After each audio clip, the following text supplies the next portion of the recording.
はい、皆さん、こんにちは。和田です。レトロゲーム楽しんでおりますでしょうか？本日は神奈川県の中古ショップ巡り。現在、朝の7時でございます。前回の動画を見てくださった方でしたらわかると思いますが、今ですね、神奈川県の方まで来ております。前回は海外版のレトロゲームを探せということで、あちこち回ったんですが、まあそれなりにいい結果は得られました。マジでテンション上がってね、あれは。最後本当に巡ってよかったわ。あの動画とつなぎ合わせて、丸ごと1本にしてもよかったんですが、かなり長くなってしまいそうなので、2本でお届けという感じになります。なので、前回の動画を合わせて見ていただいた方が、神奈川県の中古ショップ、どんなのがあるのかっていうのはわかるんじゃないかなとは思います。まず、今日向かうところなんですけれど、今、箱根とか、そっち側まで走って、戻ってこようかなと思ったんですよ、東京側に。けど、諦めた。前回の動画と連日で撮ってるんですよ。だから体力がね、意外ときついんですよね、これが。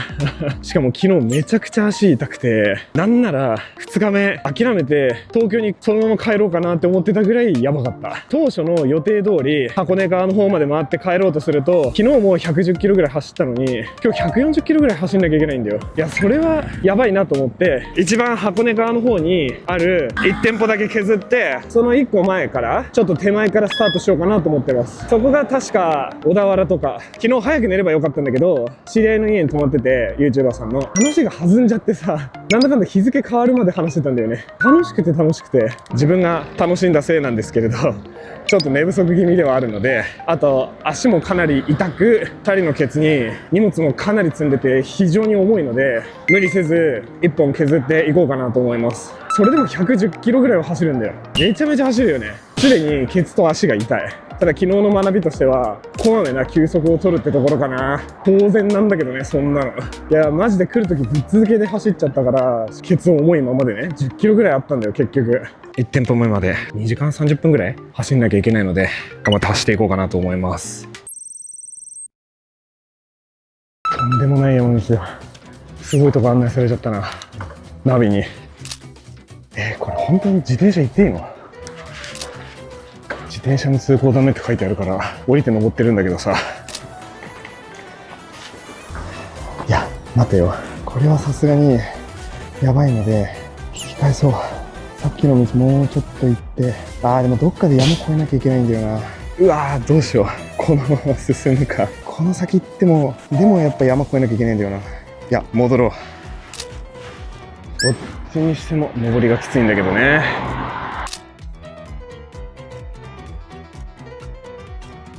やばいね。この登りずーっと続けられるの結構しんどいな。言うてもまだリアキャリアすごく重いんだよ。こんなとこでバッテリーまだ消費したくないんだけどね。ということで、さらに坂道登っていきます。さっきの砂利道よりはマシだわ。やっと上かな。こっから下れる？でも、下りも気をつけないと。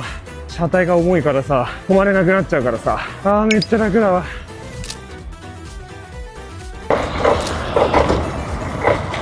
わだちが辛いわ、チャリは。和田だけ神奈川の山の中走ってて、いろんな動物見てきた。タヌキかな、ハクビシンかな、普通に歩いてんの、道の中に。で、人間見ても全然逃げない。普通にいる。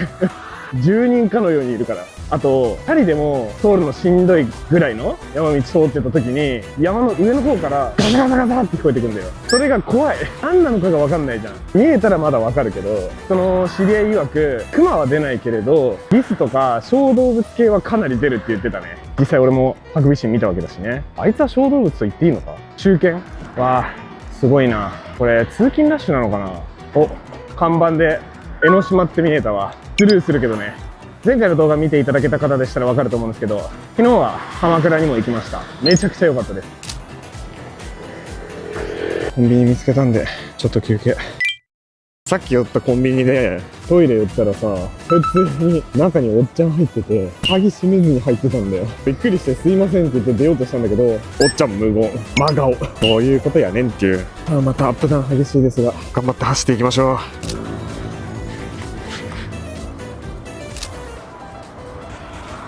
海だ、海。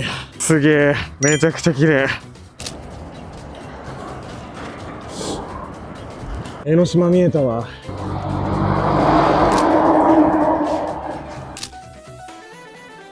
やっと平塚っていう看板が見えたわ。今ちょうど江ノ島の真横。まだまだかかるね。とにかくケツが重てもうほぼずっと立ちこぎだわ。何の動画これ？レトロゲームだよね。ああ、もうちょっと付き合ってよ。こっから茅ヶ崎。なんでもないところで休憩。マジで休憩場所ないわ。この辺に座って10分ぐらい休みます。着きました。1店舗目。ここはオフハウスなんでゲームがあるかどうかはわかんないんですが、中入って見てみようかなと思います。急遽決めて寄ってるところなんで、撮影許可は中に入って店員さんに聞いてから確認しようと思います。撮影許可いただいたんで撮っていこうと思います。ゲーム全然あります。普通に今撮ってたんだけど、これスイッチ2じゃん。49,980円。どうなんだ？いろいろ怖いからね。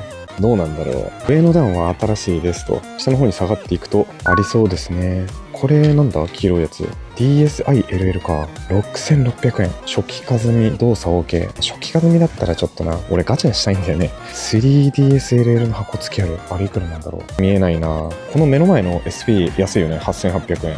LL が 14,300 円。その隣のニューニンテンドー 3DSLL が 25,300 円。さらにその下、これ、ピカチュウのやつさ、最近あちこちで見るけれど高いよね。でもこれは 19,800 円か。これは安く見える。ゲームキューブとかあって、この Wii U 何？マリオカートのやつか。これちょっと珍しいなと思ったのが、コントローラー64のクリアパープル箱付きこんな感じなんだ。ゲームキューブのコントローラーとかがあって、こっちにはジョイコンとかですと。ゲームじゃないんだけどさ、この辺にビー玉。これ当時のやつではないよね。おもちゃはあんまり詳しくないんだけれど、これなんか珍しいなと思って。こちらにもショーケースがあって、バトルでゲットモンスターボールって書いてある。こんなのあるんだ。ちょっと前に買ったポケモンのタイピング DS3300 円。緑3300なんだけど、その横1650。何が違うんだろう。ダイヤモンドとプラチナ。まあどうだろうね。ダイヤモンド高いけどプラチナは安い。もうちょい下にあって、こちらスイッチとかですね。反対側がプレイ4とかプレ3、プレイステーション関係と PSP か。下はプレイステーション2と Wii があって DS があって、一番上 3DS。なんか珍しいもんあるかな。反対側にはジャンクもあって、多分ジャンクだと思うんだよ。プレイステーション4,400円。こっち550で、こっち2,750。これなんだろう、アルミトランクケース、スイッチのやつ、990円。こっちにもプレイステーションがある、990円。ばらつき結構あるんですね。ファミコンがあるけれど、1,650円。下いくらなんだろう。同じか。マリオカートのこれ330円って安くない？なんか、軽いな。一番後ろは110円だ。安いね。うわ、やば。これ、あれだわ。ピカチュウ元気で中のマイクのやつ、すんごい粉まみれ。このさ、マイクの部分がボロボロになっちゃうんだよね。前動画で紹介したけどさ。あと気になってるのこれね。これ何？プレイコンコムを110円。ピーナッツクラブ。互換機かな。このロゴの配置がポケモンみたいだよね。ここにはコントローラーがあって、コントローラーちょっと安いかも。最近 2,3,000 円するから64のコントローラー。そろそろ買い集めたいんだよね。スーファミのソフトとかもあって、箱付きあるね。これさ、遊戯王ソフトだけのやつはよく見るけれど、箱付きって見たの多分初めて。探せばあるだろうけど、550円は安いよ。こっちにもずらーっとあるね。ずらーっとあるんだけれど、俺めっちゃ気になってるのが、これ、メタルギア。なんかのセットのやつなんだろうけれど、ソフトだけ欠品だ。惜しいなぁ。あったら買いたかったなぁ。後ろにもあったわ、ソフト。64とゲームボーイ。下にアドバンスと UMD もあるわ。ポケカの球団とかないのかな？ないよね。でも安いね。こういうの買いたくなっちゃうわ。見てると。あったわ。キューラ。懐かしくない？この感じ。いくらなんだろう。ほら。グレンタウンジム。うわ、やば。新しいのもあるけれど、いくらなんだろう。着きました。ハードオフ平塚四宮店です。3時間自転車こいてるけれど、本当にこれからなんで頑張っていこうと思います。いきなりめっちゃあるわ。すんごいある。ほら、これハートゴールドソウルシルバー 11,000 円。でもどっちもポケウォーカー欠品。これびっくりしたね。ポケウォーカー付きだったら買っちゃいたかったな。ポケモンはもうデカデカと並べられてるね。上こんな感じで。うわ、なんだこれ。ダンスレボリューション with マリオ。そんなのあったんだ。知らんかった。あ、これ何？ファミコンリミックス1プラス2マリオのやつ2420円。こんなんあったんだね。あ、懐かしいね。スターフォックスアドベンチャーめっちゃやってたな。難しくてクリアできなかった思い出がある。こっちに定番のソフトがあって、この辺まで来るとプレスリーとか PSP はないね。こっち側がほらゲームソフトとかめっちゃ並べられてるんで、ジャンクとかもあるといいな。この辺はファミコン、スーファミ系、スーファミ、ファミコン系詳しくないんですが、どうでしょう。こっちが、あ、上にもね、箱付きとかすげえあるわ。うわー、やば。えぐ。下にもあるわ、箱付き。すごいね。これいろいろ混ざってるね。ゲームボーイもあって、アドバンスもあって、ファミコン、スーファミもあって、眠ってそうな感じするな、何かが。この辺まで来ると、ゲームボーイのソフト。こっちはケーブルかな。待って、このファミコンのケースさ、茨城で見つけたことあるんだけれど、こんなに値段しなかったはずだけどな。1万1000円。やばいね。中身も入っててくれなきゃ困るぐらい。お、この辺さ、すげえ。ゼルダの箱付きとかある。これ1100円って安くない？説明書なしか。うわぁ、ナッツ。実はなかなか見つけられないロックマンエグゼ2の箱付き。何気に高かったんだけど、これいくらぐらいなんだろう。1650円って安くない？これも買っちゃおうかな。もう持ってるけどさ、シノカービィ。内箱欠品2750円。マジあちこちあるな。この辺もゲームってことだよね。世代がさらに古すぎて、俺ついていけねえな。これは、あれだよね。ディスクシステムとかそういうやつだよね。なんかその辺はなんか聞いたことある、見たことあるぐらいなんだけど、こっちがプレイステーションで、Xbox もある。プレイステーションすんごいあるな。この辺からプレイ2だ。これ、ディレクターズカット。これ箱で、いやー、どうだったっけかな。ソフトは買ったんだよ。ディレクターズカットの。これちょっと悩むな。これ買ったっけかな。いろんなの買ってるからさ、わかんなくなっちゃう。こっちは比較的新しめのショーケース。こっちがレトロゲーム系のショーケース。SP の箱付きファミコンカラー 38,500 円か。これ何？ミクロだよね。これ99,000もするんだ。すごい高い。これがファミコンの箱付きだけど、めちゃめちゃ白くて綺麗だね。27,500 円。あ、アドバンスの箱付きもある。16,500 円。この辺がカラーとかだね。PSP とかもあるけれど、本体もめっちゃあるよ、ほら。すごいね。ジャンク行ってみようか。ジャンク行こうと思ったら、とんでもないもの見つけたわ。すげえ。この辺だね、俺は。こっちがゲームボーイで、ポケモン緑が 13,200 円とか。うわー、すごい。金もあって、青もあって、銀もあるね。結構高くなったね、やっぱり。この辺あとます。あ、黄金の太陽あるよ。3,850 円。持ってたっけかな？いや、持ってたはず。さすがに。いや、わかんなくなってきた、本当に。このロックマンの5と6、カーネルとファルザ、どうだったっけかな？たまごっちもあるね。DS のソフトもある。わかんないな。いろいろあるんだな。何これ？未開封でさ、危険物取り扱いのやつ未開封で、いくら？1万円？そんなすんの？すごいな。あ、カードもあるんだね。ポケカとかないのかな？さあ見つけた。ジャンクゲーム。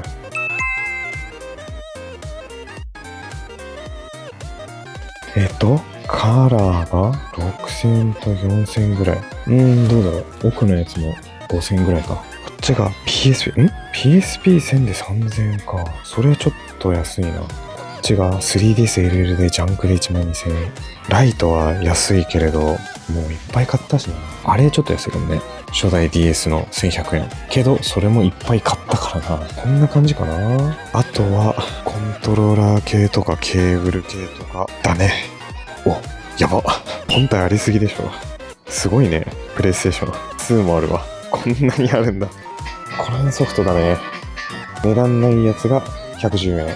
ひえー。この辺になんか珍しいもん混ざってたりしないかな。前初代 DS がさ、こういう中にゴソッと入ってたから、この辺ゲームキューブとか、この辺 DS。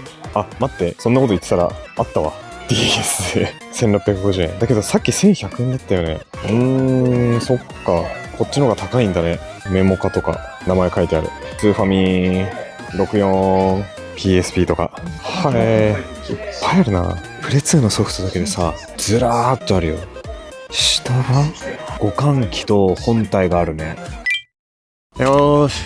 今のお店もかなりいいものが買えました。プレ2のソフトがとにかくすごい量だったわ。値札以外は100円均一だったし、ああいうやつでまとめて買ったらどれぐらいの種類が集まるのかとか、ちょっとやってみたいもんですね。次向かうところが茅ヶ崎の方になります。30分ぐらいかな。けどまあまあ荷物重いから気合い入れて自転車越えていこうと思います。あの先の坂を登るのがきつい。川渡んなきゃいけないから、来る時も渡ったんだけど、また渡んなきゃ。昨日も100キロ超えで今日も100キロ超えってやっぱり無謀すぎたかな。今更なんだけど。コンセントが使えるガストに入れたんで、お昼休憩にしようと思います。今、時間が11時47分。テンポ的にはいいんだけれど、朝しっかり食べてないし、軽食だけで過ごしてきたので、しっかり食べておきたいなっていうのと、あと充電できるのがマジで助かるわ。バッテリーが少し減り始めてたから、2店舗今寄ったと思うんだけど、3時間走って2店舗寄ってこれから帰るだから、この時点でフル充電になっておけば、でもどうだろうな、ちょっと怖いんだよね。昨日も荷物大量に持ってきて来るだけですっからかになったから、で今もうほぼフルマックスだからここで豪快に飯を食って無事帰れればなと思います。大盛りメニュー食べていきます。いただきます。着きました。店内見ていこうと思います。入り口のショーケース、こちらもたくさんありまして、この DSiなんか見たことないな。この赤いやつ。定番のものって感じだね。この辺は PSP とプレイステーション関係。その向こうがプレイステーション2。下にこんな感じでちょこちょこ箱置いてあるね。プレイステーション3があって、プレイ4をこっちもいろいろ箱系置いてあって、プレイ5、その真下に 3DS と DS。3DS なんか少ないね。定番のものとかはある。ポケモンとかね。ゼルダもあるし。こっちは Wii U とか、なんか珍しい。あ、ゲームキューブある。ゲームキューブと、これなんか、マリオパーティー6、マイク付きだって。1650円。安いっちゃ安いね。こっちはスイッチ関係。レトロゲームのショーケース。あそこにさ、DS の振動カートリッジなんてある。あれいくら ?7700 円。そんなするんだ。ほへー。この辺はファミコン系で、下もそうだね。あ、また黄金の太陽見つけちゃった。ルビー6600円。ファミコン、スーファミゾーンで、この辺から64。ゲームボーイなんだけど、ここに普通にピカバンあるね。1100円。安いんじゃない？東京高いからね。あ、ロックマンエグゼ。結構ぎっちり入ってる。1100円。3は1320円。箱バッキバキ。上にもちらっと置いてあって、内箱欠品。マリオアドバンス1320円。こっちわかんないな。プレイステーションじゃないよね。でもゲームっぽい。その後ろにコントローラーとか。はあ、この辺すごいね。本体だ。すごい。なんか珍しいものないかな。これなんだ？セガ。キッズコンピューター。チーク玩具的な？あ、今日何度か見てるこれ。あ、ほら。ここだと4400円だ。さっきのとこ1万超えてたからね。ガチであれ中身入ってたのかな、もしかしてね。ジャンクコーナー。ビデオあるんだけど。待って、ポケモンとかあったら買いたいかも。いやーでもそんなうまい話がないよね。だいたい DVD とかだもんな。ハードオフでもビデオ置いてあるとこ多くないからね。思った。激重。うわ、もうここしかないわ。ねえな。あと DVD だもんな。DVD はあんまり興味ないんだよね。カセットテープはもう俺が知ってるやつはない。ジャンクショーケースに来ましたけど、これしかないのかな。ピンボールが1650円。タレパンダのシールが貼ってある。状態が悪いですと。ここに DS ライトいたわ。2200円。結構ボロついてんね。そんなもんか？もうないのかな。見てみて。こんなにあるよ。こっからこうね。やばくね。ただこの辺はケーブルとかコントローラーだからザザッと見て変に紛れ込んでるものとかがなければスルーしちゃってもいいかな。こういうの気になっちゃうよね。100円か。ゲームソフトある。この辺 DS。やば。こんなにあるよ。プレイステーションとファミコン、スーファミとか。DS は学習系が相変わらず多いね。こことかもほぼ脳トレだもん。こっちもあるわ。PSP とか、プレイステーション2とか PS3 とか。これ何？プレイステーション X7700 円。俺知らないんだけど。ジャンクの本体はこれぐらいかな。でもこのプレイステーション X 気になるな。何のやつなんだろう。Wii ね、今安いよ、すごく。2000円だし。俺箱付きで1000円とかで買ったことあるからね。人気で売れたからたくさんあるんだろうけれど、これからどうなっていくだろうね。次ハードオフ。実は途中にブックオフもあるんだけれど、今回はスルーします。かなり走行距離あるのと、前回の動画でもそうだったと思うけど、ブックオフさんってあんまり撮影許可取れること多くないんだよ。2回も連続で店内撮影がないシーンばかりだと味気ないかなと思って、今回はハードオフとか撮影許可が取れるところに絞って走っております。シンプルに体調がしんどい。次のところまでは1時間ぐらいかな。さっきのところはどうだろうね。ジャンクの本体とかはあんまり多くなかったかな。もっとあったら嬉しかったんだけどね。ビデオあったのよかったね。お目当てのものはなかったけれど、ハードオフでもなかなかないからさ、やばい、足が辛い。とりあえず家に向かって帰ろうと思ったら、それでも4時間かかるんだよ。今13時だから、ただひた走ったら17時、あちこち寄りながらだから18時、店内もいろいろ見たいから19時、20時ってところ。それぐらいまでには帰りたいね。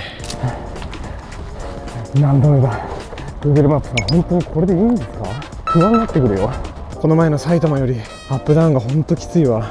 なんだかんだこういうところの方が車を避けながら走んなくていいから楽っちゃ楽なんだけどね。いやきつい。これ登るの普通に登るだけだったらいいんだけど、ケツがやばいんだって。リアキャリアが。実家の友達の家とか自分家こういうとこにあったな。うっそ、まだ登るのこれ。待って、急すぎる。これやばいって。諦めそうになったわ。あと5キロか。まだもうちょっとあるね。めっちゃ走りやすい。山抜けたから車通りが激しいところは全カットできた気がする。でも俺の体力も全カットされそうな勢いだったわ。また上りだ。湘南台って見えたわ。俺次行くお店の話でしたっけ？湘南台にあるお店で神奈川一なんとかかんとかなリサイクルショップっていうところで、ハードオフとかブックオフみたいなメジャーなところではないのよ。ちょっと楽しみだね。どんな感じなんだろう。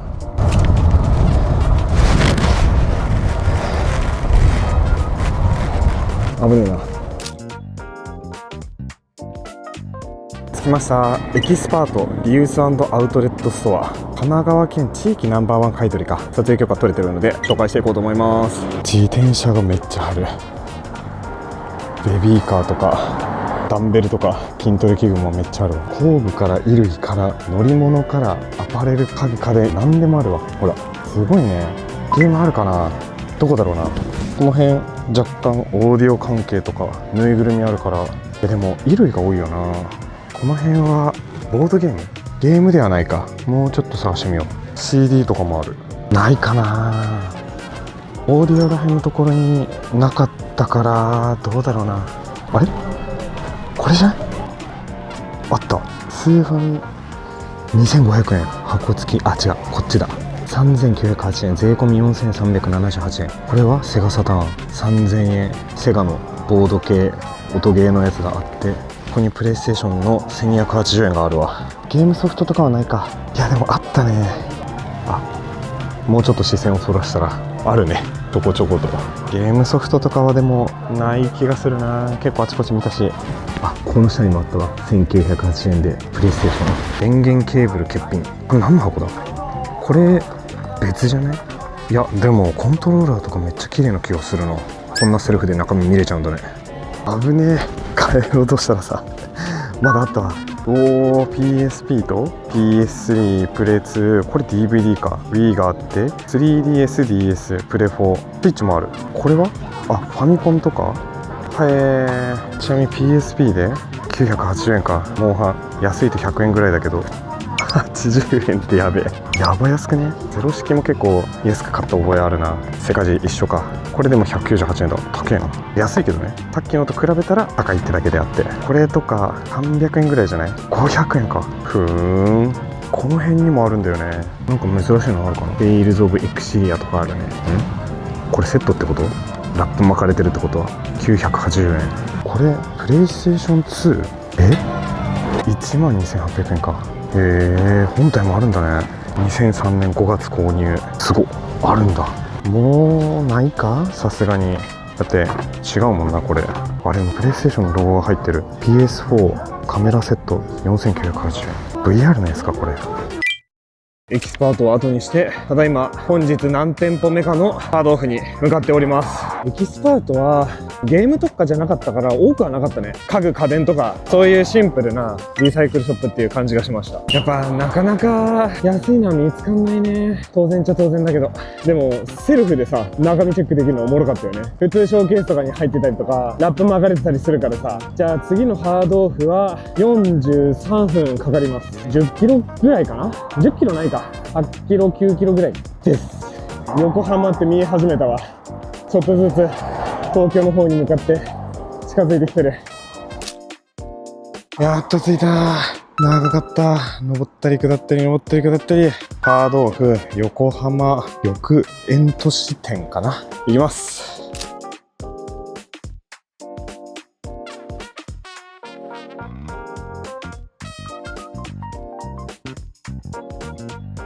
あそこの DSi 安いな。3300円。あ、またスイッチ2あるわ。ポケットプリンターの箱付きあるわ。珍しい。この辺はいつも通りだね。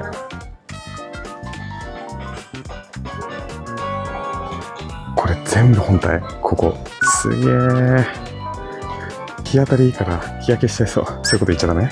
お、プレスリーの箱付き22,000円。ここにショーケース。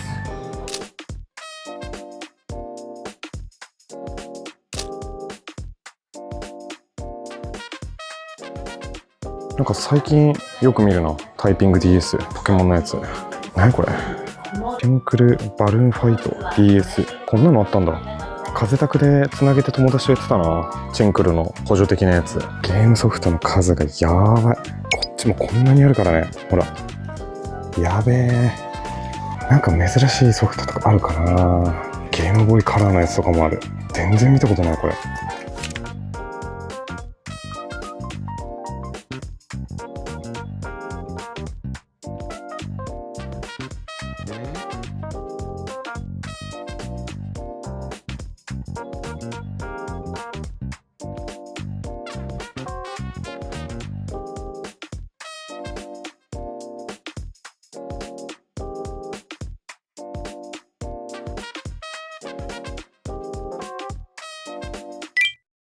先ほどのハードオフさんなんですけれど、店内は外から見た感じよりは全然広くて量もたくさんあったんだけど、ジャンクの方は特にゲームソフトは大量にあったんだけど、同じタイトルのものが多かった。例えば DS のところは学習系のものだけで箱全部パンパンになってたりとか、 PSP のところはモンハンのセカジーが大量にあったりとか、あとジャンクのショーケースが見当たらなかったんで、なんかあんまり見るものがなかったなーっていう感じ。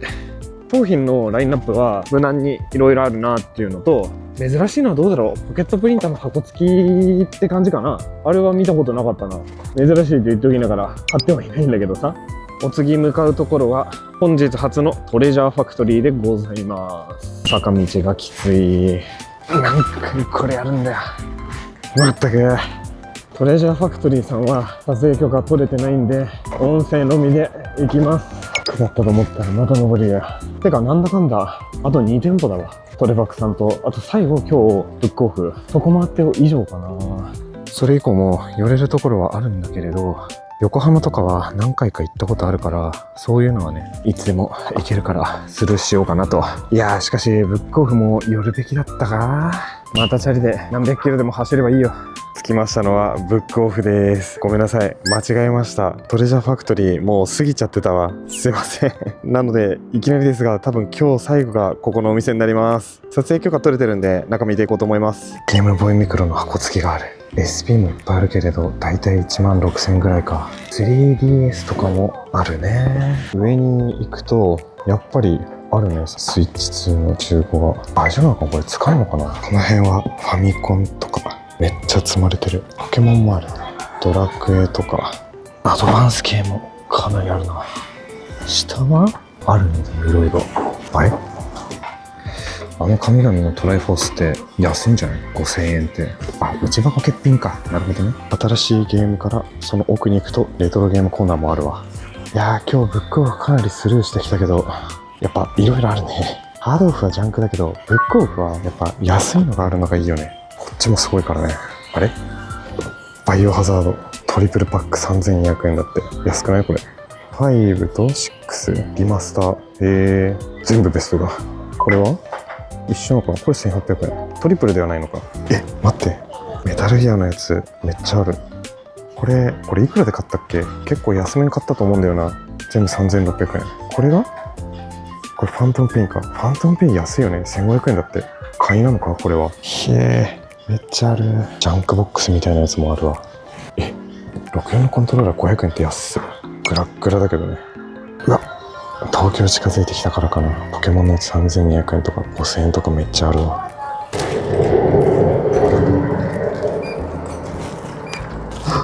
ない。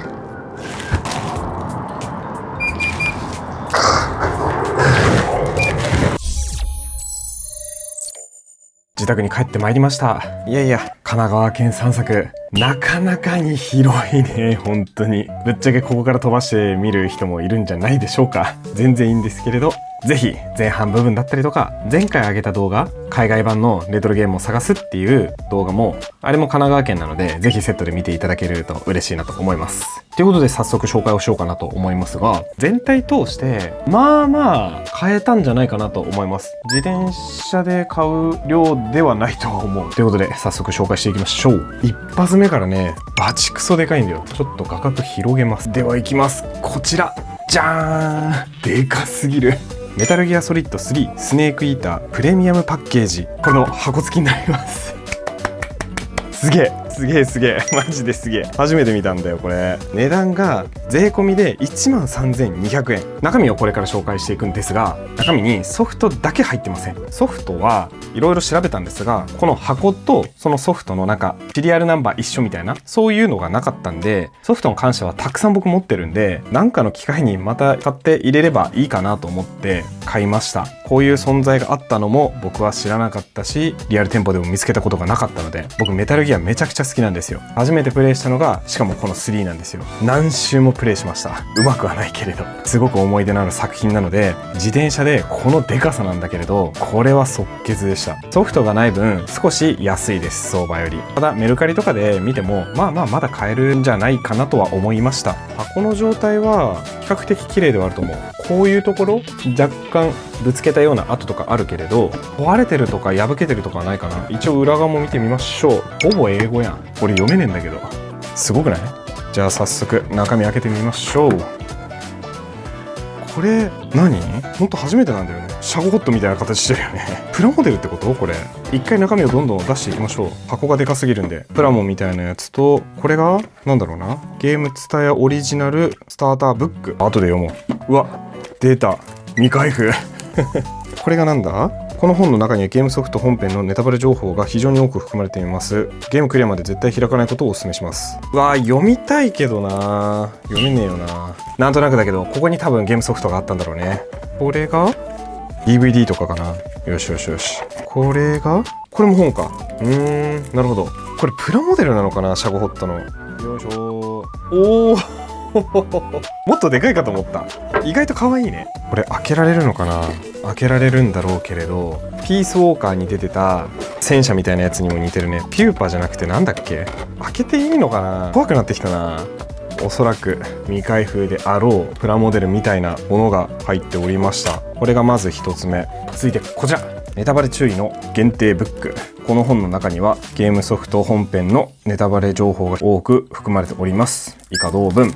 開けてないんだよな、これ紹介したいところなんだけど。なので今回は紹介できませんが、ものすごく分厚いです。これが未開封で、これがオリジナル DVD。 見たいな、なんかで今度そういう企画やろうかな。メタルギアもそうだけれどさ、オリジナル特典 DVD みたいなやついっぱいあるから、それの鑑賞会とかやってみたいね。続いてこちら、これもオリジナルブックなんですが開けられない。さっきのものには特に何も書いてなかったけど、これは小島さん vs 北村さんのスネーク VS ゴジラの対談収録、そういうものが入ってるっていうことなんですかね。裏面は特に何もなしと。そしてこちらがTSUTAYAオリジナルって書いてあるから、このプレミアムパッケージのものでも予約する場所で違かったのかな。それともTSUTAYAでしか売られてなかったけれどTSUTAYA限定で入ってたってことなのかな。おー懐かしいな。ガーコの迷彩服とか、この夢の中の殺人鬼になるというか、こういうのもあったね。メタルギアってさ、本当に細かいところの小ネタがさ凝りすぎてて、全部やろうと思うと分かんないよね。何周もしないとさ。昔さ、ツチノコが取れるぞって友達に言われて、あっちこっちあっちこっちマウストラップ仕掛けたね、ネズミ捕り。ご飯もね、現地調達。なかなかスタミナ減らないからさ、あんまりこう捕まえることってなかったけどね。俺もしかしてこれ逆から開いてた？逆からだったっぽい。失礼いたしました皆様。一発目はメタルギアソリッド3のプレミアムパッケージでした。次いきます。続きましてこちら、任天堂64のコントローラーの箱付きになります。お値段が4400円税込みです。僕もいくつか箱付きを持ってるんですが、64の箱付きあんまり見ることがありません。そしてこの箱結構綺麗でして、ここだけね汚れがあるんですが、まあこれはしょうがないですと。あとここのシミもねあるね。なんだけどこれ結構良かったんですよ。何がっていうところで言うと、これの状態がすごく良かったんだよ。多分使ってないと思うんだよ。64のコントローラー箱付きちょこちょこ見ることはあるんですが、こんなに綺麗なのあんまり見たことがなくて、これが取扱説明書ね。しっかり折ってやったっていう感じ、がっちり折られてるから開いてない感じするんだよね。これももはや開きたくなくて、これね、このビニールも揃ってるっていうか取っといてあるんだっていう印象。綺麗でしょこのビニールも。これね、これさ開けてないのかなっていう、そんな感じしませんか？多分使ったと思うんだよ。わかるかな？差し込みのこの擦れ具合ちょっとあるから使ったと思うんだけれど、この状態見てほしいんだよね。ぜひ見てください。すんごい綺麗じゃない？どう？ほらめちゃくちゃ綺麗じゃない？これ裏側どうでしょう？色あせた感じもないし、ボタンの潰れた感じもないし、特に気になったのがこのスティックね。使うとさだれるんだけど、これ全然だれてないんだよ。わかる？ほらこんなに力強く跳ね返ってくるんだよ。すごくない？これ僕が綺麗に購入できた緑色のコントローラーなんですけれど、ここね、これもしっかり操作はできるんだけれど、ほらもう遊びの部分が多いよね。ほら揺れちゃってるんだよ。今回購入した紫のやつ全然ほら揺れないし、ここ力強い、めっちゃ綺麗。こんなにコンディションが良くて箱付きだったら4400円、安くはないよ。安くはないけれどいいかなと思って購入をしました。最近中古の64のコントローラーでもだんだん高くなってきてます。僕が集め始めた2年ちょい前ぐらいは1000円いくらとかで買えたけど、今2000円超えることが普通になってきたから、2000円でも買えるか買えないかで言ったら買えるよ。買えるけれど以前より高くなってきてるので、こういうタイミングでこういう出会いがあったので迷わず購入しました。次いきます。続きまして購入したのがこちら、見えないよね。じゃーん、ポケモンカードのキューラになります。これがね、値段がいくらだったかな。ピンクが220円でオレンジが110円のカードになります。僕ポケモンカードのキューラもかなり集めています。多分持ってないであろうものをなんとなく思い出しながら購入をしました。大木戸博士の研究とかさ、よく定番であるけれど毎回捨てて7枚だよね。こんなに昔からあったんですよ。俺多分持ってなかったと思うんだよ。多分ね。続いてこちらが卵の化石。これは持ってなかったと思うんだよね。声を投げて表ならあなたの山札またはあなたの手札から何かの化石を進化させる進化カードを1枚選び出しベンチに出す。山札を見た場合はその山札をよく切る。このカードによって場に出した進化カードは種ポケモンとして扱われる。あなたのベンチに空きがないときはこのカードが使えない。ちょっと違うね、今の化石のやつと。化石はもうそのままバンってねベンチに出せるからさ。最近ポケカやってねえな。続いてがこちら、グレンタウンジム。お互いのプレイヤーのカツラのポケモンは水ポケモンからダメージを受けるとき弱点の影響を受けない。はあ、なるほど。カツラ特化のやつですね。続いてエネルギーチャージ。声を投げて表ならあなたのトラッシュからエネルギーカードを最大2枚選び山札に戻す。その後山札をよく切る。ちょっと弱いね。今だったらさ、すごい釣り竿で一気にエネルギーも最大3枚回収できるし、エネルギー特化のなんか回収するやつだったら5枚もいけるよね。これコイン振らなきゃいけないんだもんね。エネルギー回収とかだったらそのまま2枚いけるし、スーパーエネルギー回収とかだったら手札捨てて4枚までいけるからさ。っていうルールの話はさておき、続いてが遺跡の石板。あなたの山札からアンノーンを1枚選び出しベンチに出す。その後山札札をよく切る。シンプルにアンノーン呼び出しって感じ。キューラ集めの旅もしたいな。レトロゲームも好きなんだけれど、昔懐かしいものだったら正直何でも欲しくなっちゃう。まだレトロゲームをたくさん見てくださってる方でしたらご存知かと思いますが、バトル鉛筆とかもね集めたりしてるからさ、ブックオフとかハードオフとかでキューラを見つけられることってほぼないんだよ。久しぶりに見つけた気がする。俺今持ってる僕のキューラって秋葉原のキューラを扱っている専門のトレカショップに行って購入をしてたんですよ。それ以外で購入できた経緯ってあったかな。多分ないんだよね。もしかしたら今まで見てきたブックオフとかハードオフさんの中であったかもしれないけれど、一応チラ見はしてるからどうだろうね。でもあれだよ、ショーケースとかにはあるよ。ショーケースの高いやつね。そういうのじゃなくて、こういうさちょっと気軽に買えるもの、こういうのが欲しいんだよね。正直何枚あってもいいぐらい。じゃあ次行こうかなと思います。その次に寄ったのがハードオフ小田原鴨宮店。ここでは購入をしていなくて、その次にハードオフ平塚篠宮店、ここに寄りまして、ここで2つほどゲームを購入したので紹介しようかなと思います。まず1つ目、プレイステーション2の新三国無双になります。お値段が税込み110円。ジャンク品安い。これ持ってます。持ってるんだけれど、僕無双は2からやってて1やったことなくて、その1をエミュレーターで起動しようと思ったんですよ。その時うまく起動できなかったんだよ。なんでかわかんないけれど。だからディスクの原因かどうかっていうのをちょっと試したくてまた購入しました。110円なんで全然いいかなと思って。ほらだってこういうのも揃ってるんだよ。すごくないね。確か僕がジャンクでこの前買った時はなかったはず。てかプレイステーションのソフトでもこういうの入ってたんだね。うわやったことはないけど、この絵面が懐かしすぎる。無双2からやって3、4ぐらいまでは結構面白かったかな。5からさ結構変わっちゃったよね、戦闘システム。あそこからやらなくなっちゃったな。ほんでソフトだけど汚れてますね。ちょっと掃除しようかな。よし、汚れ自体は綺麗になったね。じゃあ次行こうかな。続いてはこちら、Tales of Destiny のディレクターズカットプレミアムボックスになります。お値段が税込みで3300円です。ディレクターズカット俺持ってた気がするんだよね。ソフト単品のディレクターズカットは持ってた。プレミアムボックスどうだったっけっていうのを悩みながら買った忘れちゃうのよ、本当にいっぱい買ってるとさ。そうこのパッケージプレイしたこともある。ディレクターズカット、シンプルに言うとリオン編です。泣けるのよこれがまた。すげえな。ホコリも全然入ってない。取説もすごく綺麗。アンケートも入りっぱなし、そのまま綺麗に残ってるね。プレミアムパックは持ってなかったと思うんだよ多分。こっちがおおすごい。やっぱ持ってなかった気がする。スペシャルサウンドトラック。はあはあはあはあ、なるほどね。おおめちゃくちゃ綺麗。これリオンだよ。美女良すぎ。裏山なんだけど、昔は今ほど BGM とかに触れられる機会があんまり多くなかったから、こういうのは特に嬉しかったです。続いてこちら、プレミアムアートブック。これはちょっと汚れてるね。開けてみましょう。中はすごく綺麗な気がする。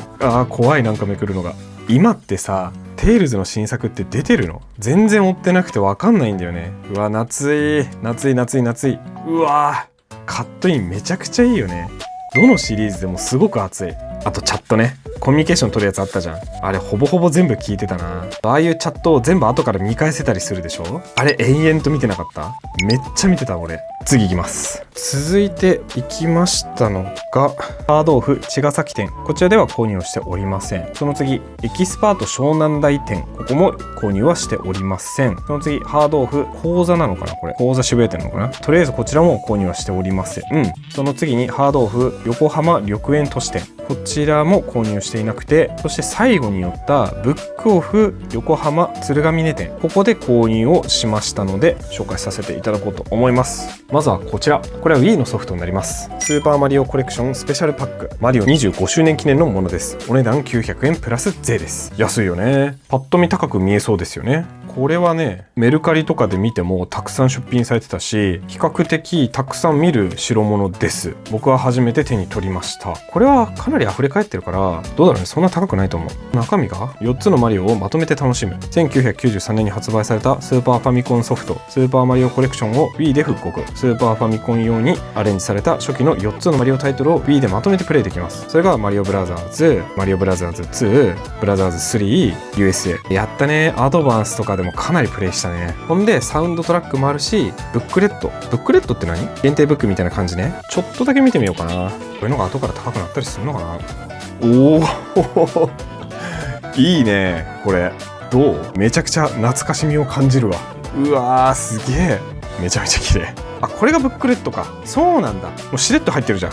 さっきのメタルギアのさ、がっちりしたやつ見ちゃったからさ、別で入ってるのかと思ったわ。待って、全然開けてないよ。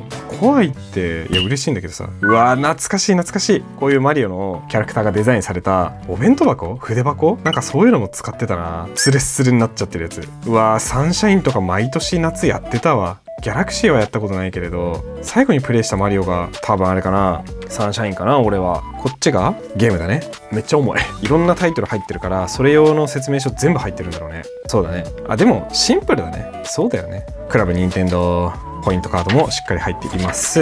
これはネットにつなげてなんちゃらみたいなやつね。うわー、これバーチャルコンソール Wii にダウンロードしてたけど、あれね、どうなっただろうな。 Wii の時代のバーチャルコンソールって SD とかに保存タイプだったっけ？俺ムジュラの仮面とかいろいろダウンロードした気がするんだよね。けどもうない気がするなーっていう話がそれちゃったけれど、比較的安めに見つけられたマリオコレクションがあったので900円で購入しました。直張りかいこれ。続いてはまとめていこうかと思います。まず1つ目がこちら、バイオハザード5ツインパックと同じくバイオハザード5トリプルパック、これの2つになります。収録内容はほぼ一緒。トリプルはこれに6が入ったというラインナップになっております。お値段はこちらが1800円で、こちらが3200円。僕知らなかったんですけど、ツインパックの方は初めて出たのがこちらが2012年3月15日。その後廉価版で2013年6月27日、1年ちょい後ぐらいにもう1000円ぐらい安くなって出てます。なのでこれベスト版だよね。そうだね、ベスト版入ってます。これもめっちゃやった。僕はバイオは5からやった人間です。知ってはいたけどやるのは遅かったね。ってことはこれをもう1パックあるんだね。そしてこっちトリプルパックのものの方が発売日が2015年4月2日、希望小売価格が5990円プラス税。安いな。全部あれだね、ベスト版だ。オルタナティブ、リバイバル、バイオハザード6。ソフトはちゃんともらっているので入れちゃいますか。バイオ5から始めて5が一番ドハマりした気がする。6やったけど6はアクションゲーに感じちゃったんだよ。やったことある人だったらわかると思うんですけれど、あれもやり込んだはやり込んだけれど5ほどじゃなかった気がするな。5はマーセナリーズも含めてめちゃくちゃやった気がするじゃないね、めっちゃやった。友達やオンラインとかでソロもデュオも全キャラ全ステージ一番最高ランクのやつ SS とかだっけ、ランクを目指して全部取ったはず。確かすんごい辛かった気がする。これも直張りかい。ヘッドショット決まったり体術決まると気持ちよくない？あれがストレス発散だったんだよ当時の。もう1個だけ購入をしております。それがこちら、メタルギアソリッドザ・ファントムペイン。これのスペシャルエディションになります。お値段が1500円プラス税。ファントムペインはプレイをしたことがありません。メタルギアをめちゃくちゃプレイしてたのは4までだったので、ファントムペインはもう社会人になっちゃってたから全くプレイはしてないんだけれど、パッケージは見るとかっこいいね。どうなんだ中身は。これがソフト、軽い。びっくりした。そうだよ、ソフトはないよ。何をビビってるんだ今更。それを入れるために開けてたの。ソフトなくてびっくりした。これ映していいのかな。これ本名書いてあるから外そう。貸し借りしてたのかな。イラスト付きです。これは特典のコードですね。アイテムダウンロードって書いてある。うわ、メタルギアオンラインやりてー。オンライン対戦も見ててめちゃくちゃ面白そうだったな。僕は MGO2 をかなりやり込んだ男なんですけれど、これなんだ？これ DVD か？ DVD ですね。これがスペシャルブック的なやつだろうね。これ開けてない？何なんだろうこの中に入ってるビニール。一回開けた？